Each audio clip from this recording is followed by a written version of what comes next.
It really doesn't seem fair what Real Madrid have done with this signing. With the addition of Kylian Mbappe, it just seems like there's no chance that anybody's going to beat them. Um, Now, I'm only 2 years into loving this game, so my analysis is obviously weak sauce over here. But to have a team consisting of Kylian Mbappe, Jude Bellingham, Vinicius Jr., and the quality of those players, Rudiger. I mean, you already had a good squad as it is without the addition of Kylian Mbappe, and then you just go and add him. And apparently in today's video, I'm going to learn through Tifo Football. This video is called Why Mbappe is Actually a Good Tactical Fit for Real Madrid. And that's something I'm curious to know. What does the tactical fit look like with adding this world-class talent into the mix? So let's figure that out. Kylian Mbappe is finally a Real Madrid player. And while it's been a long time coming, it is also sometimes assumed that Mbappe is a superstar just being signed for the sake of it, without tactical consideration for how he might work in Carlo Ancelotti's team. But a good argument can be made for this being a perfectly timed transfer and for Real being the ideal environment for Mbappe.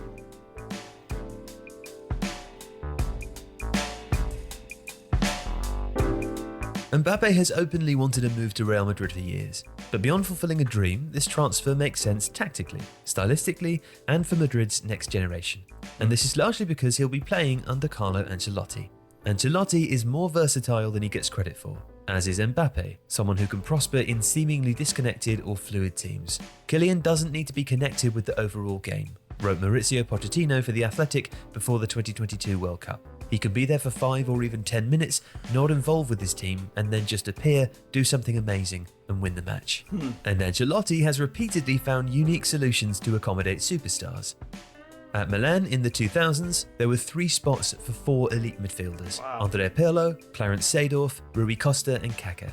In his book, Quiet Leadership, Ancelotti says, "We came up with the diamond, where Pirlo and Kaká exchanged places, Pirlo deeper and Kaká more forward.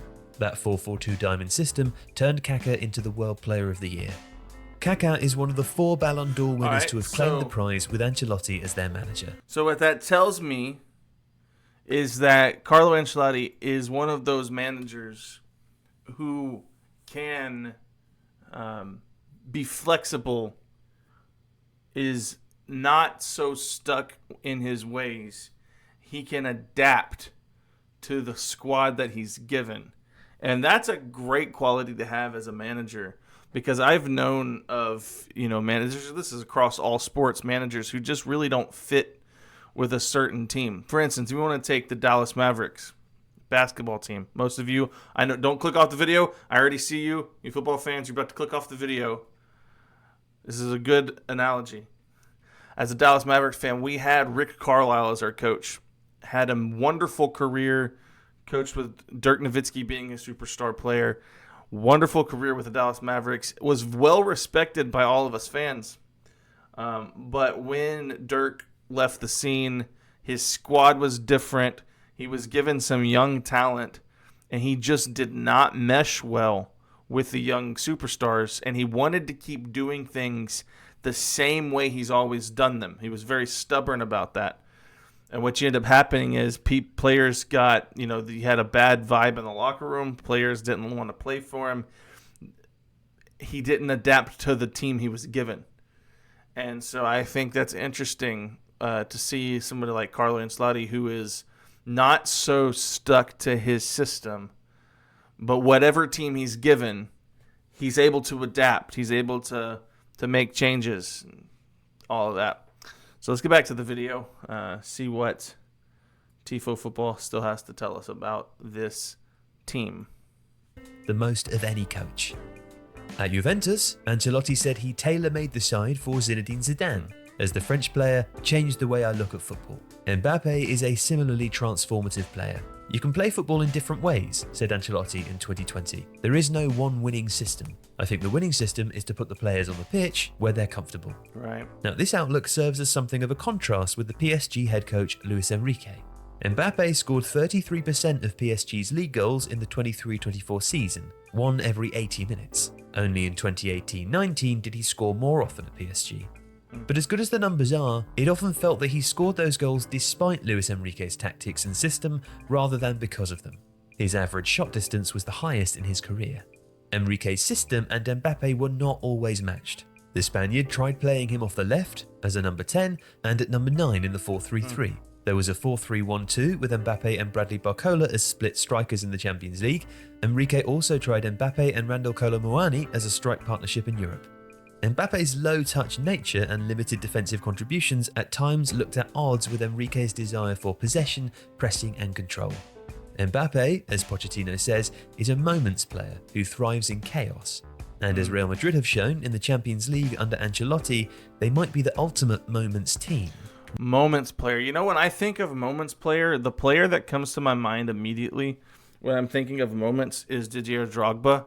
I brought him up in my... If you haven't seen my top 8 players video, go check that one out because I outlined some players that you probably would be surprised are my 8 favorites of the players that I've watched and reacted to currently. But one thing I loved about Didier Drogba is how he would kind of disappear for a long stretch of time, but he would thrive in those moments where he needed to wreak havoc and cause chaos. And in big times, he could come in and just do something that was... you could rely on him to show up in the big moments. I don't know that Kylian Mbappe, though, has been a player that has really shown up in the big moments. My friend Roberto, who I play football with him on Fridays a lot of times, he has the opinion that Mbappe won the World Cup too early, too soon. He thinks that because he won it so early on in his career, it's given a heightened pressure on him to perform in these massive moments later on. And we've actually seen him kind of shrink in some of those big moments. At least what I've witnessed, it seemed like he's shrinked a little bit in the big moments. Shrinked? Shrunk? He's shrunk. Hey there, let me show you something cool that I'm doing over on Patreon. Here on Patreon, on the $5 tier, I am reacting to videos that I can't upload here on YouTube. Look, Liverpool 4, Barcelona 0, the game highlights, the game footage. This would get blocked in a second on YouTube. I'm also, the Hand of God game, Diego Maradona and the goal of the century. I just put this one up on Patreon for the $5 tier memberships. For the $1 US dollar a month, you get to see the game highlights of Paul Pogba and all the other players that I've been reacting to, along with any kind of video that gets blocked on YouTube. Look at the dramatic final between Bayern Munich and Manchester United. What an epic game. And I'm doing classic games as well as following through all the World Cups, $5 US a month. I'd love to see you over there. I'm having a blast uploading these things, and it really helps me help support the channel. I appreciate every single one of you. Now back to your video. All right, we're back. Not necessarily dominating games, but knowing how to impact them decisively with perfect timing. So to see how Mbappe might fit in at Madrid, it's helpful to look at what happened when 2 Barcelona players came to PSG. In the 136 games Mbappe played with Neymar, the two combined for 54 goals. He was even better with Lionel Messi. Together they scored 34 times, where one assisted the other in 67 games. They are Mbappe's top 2 teammates for that metric in his career. But the bigger tactical picture is the defensive issues that PSG had playing a 3-4-3 with Mbappe, Neymar and Messi all up front. The 3 attackers did very little defending, but Mbappe thrived. In 21-22, he became the first player in Liga history to score the most goals and produce the most assists in a season.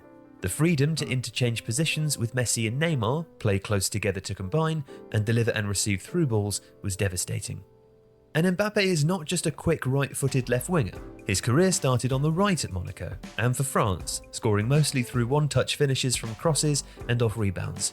There are justified questions over him and Vinicius Jr. attacking similar parts of the pitch, plus the repercussions for Jude Bellingham's box-crushing role, but history suggests that Mbappe and Ancelotti will find a solution.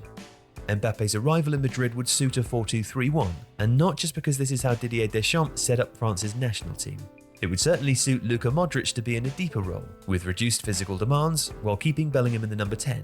How Mbappe, Vinicius Jr. and Rodrigo line up precisely remains to be seen. It's gonna be such a good team. Jeez. At least the names on this graphic. This is gonna be such a good team again. The defenders are world class. Rudiger, Carvajal. I don't know much about Mendy or Militao, but good defensive back line.